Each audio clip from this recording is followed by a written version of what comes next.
Magistratura talabalari uchun ijara to'lovi qoplab beriladimi? Ha, qoplab beriladi. Lekin buning o'ziga xos talablari va qoidalari mavjud.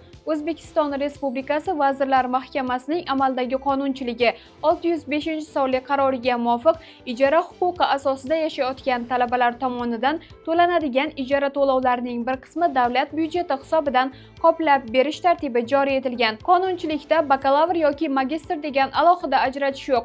Hujjatda qat'iy qilib barcha talabalar deb ko'rsatilgan. Magistrantlar ham oliy ta'lim muassasasining to'laqonli talabasi hisoblanganligi sababli ular ham xuddi bakalavrlar kabi bu imtiyozdan to'liq foydalanish huquqiga ega.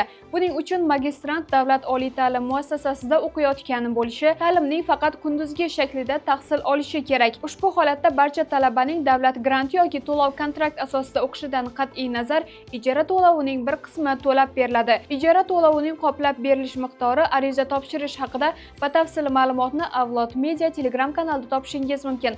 Ushbu videoni magistraturada o'qiydigan yoki magistratura mandatini kutib yurgan tanishlaringizga yuborib qo'ying.